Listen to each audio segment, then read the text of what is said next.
পৃথিবীর বুকে কিছু জাতি এমন পাপ করেছিল যাদের শাস্তি শুধু একবারের জন্য নয়, যুগের পর যুগ ধরে মানুষকে সতর্ক করে দেয়।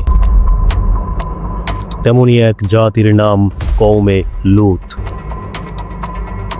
হযরত লূত আলাইহি ওয়াসাল্লাম ছিলেন ইব্রাহিম আলাইহি ওয়াসাল্লামের ভাতিজা। তিনি প্রেরিত হয়েছিলেন সামুদ নামক এক শহরে, যেই শহরের মানুষগুলো ছিল অনৈতিকতার চরম শিখরে। তারা এমন পাপ করত যা আজও পৃথিবীতে বিতর্কিত। তারা শুধু নারীদের সাথেই অশ্লীলতায় লিপ্ত হতো না, তারা পুরুষেও সমকামিতায় লিপ্ত হতো। এটি ছিল এমন এক পাপ যা আল্লাহর নিকট অত্যন্ত ঘৃণিত। তারা যাত্রীদের রাস্তা বন্ধ করে দিত এবং অশ্লীলতা করত জনসম্মুখে। এজন্য মহান আল্লাহ তাআলা লূত আলাইহি ওয়াসাল্লামকে তার জাতির জন্য সতর্ককারী নবী হিসেবে প্রেরণ করলেন।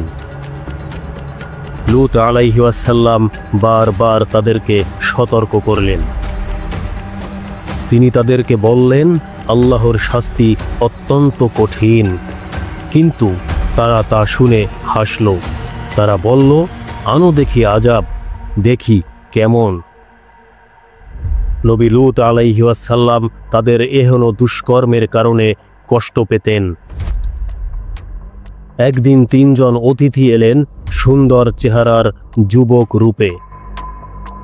শহরের পাপিষ্ঠ লোকেরা তাদেরকে দেখা মাত্রই ছুটে এলো তাদের দিকে। লূত আলাইহি ওয়াসাল্লাম তাদেরকে বাধা দিলেন। লূত আলাইহি ওয়াসাল্লাম বুঝলেন এই শহরে এদেরকে নিরাপদে রাখা যাবে না, তাই তিনি তাড়াতাড়ি তাদেরকে নিজের বাড়িতে নিয়ে গেলেন। কিন্তু গুজব ছড়িয়ে গেল শহরে, আজ লূতের ঘরে কিছু সুন্দর পুরুষ এসেছে। সেই রাতেই শহরের পাপীরা লূত আলাইহি ওয়াসাল্লামের বাড়ির দরজায় এসে হাজির হয়ে গেল। তারা বলল, হে লূত, তোমার অতিথিদের আমাদের কাছে বের করে দাও। লূত আলাইহি ওয়াসাল্লাম বললেন, এটা করো না, এটা অত্যন্ত লজ্জাজনক এবং ঘৃণিত কাজ। তোমরা আল্লাহকে ভয় করো। কিন্তু তারা লূত আলাইহি ওয়াসাল্লামের কথা শুনবে না। তখনই অতিথিরা বলল, হে লূত, ভয় পেও না, আমরা আল্লাহর কাছ থেকে আসা ফেরেশতা। তোমার কওমের উপর আসবে এখন এক কঠিন আযাব।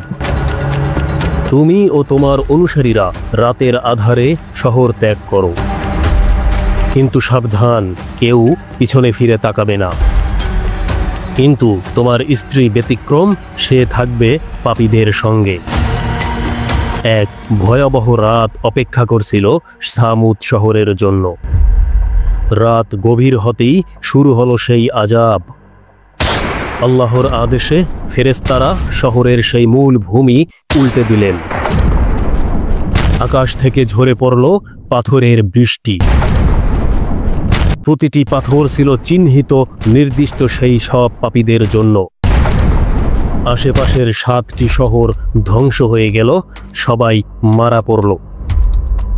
চিৎকার, আগুন, ধ্বংস আর আফসোসে ভরে গেল রাতটি। এটা ছিল এক জাতির শেষ নিঃশ্বাস। লূত আলাইহি ওয়াসাল্লাম ও তার অনুসারীরা রাতের আধারে শহর ছেড়ে চলে গেলেন। আল্লাহর অশেষ কৃপায় তারা রক্ষা পেলেন। কিন্তু তার স্ত্রী, সে পিছনে ফিরে তাকালো। তার অন্তর ছিল পাপিষ্ঠদের প্রতি। আল্লাহর আদেশ অমান্য করে সে পিছনে তাকিয়েছিল, তাই সেও ধ্বংস হয়ে গেল। আজ সেই ধ্বংসপ্রাপ্ত শহরের নিদর্শন রয়ে গেছে মৃত সাগরের আশেপাশে। একটি জাতির পাপ কিভাবে তাদের শিকড় সহ তুলে ফেলেছিল। এটি শুধুমাত্র একটি ইতিহাস নয়, এটা আমাদের জন্য একটি ভয়ঙ্কর সতর্কবার্তা। যদি আমরা আজও সংশোধন না হই, তবে সেই আযাব আবার ফিরে আসতে পারে, নতুন রূপে, নতুনভাবে।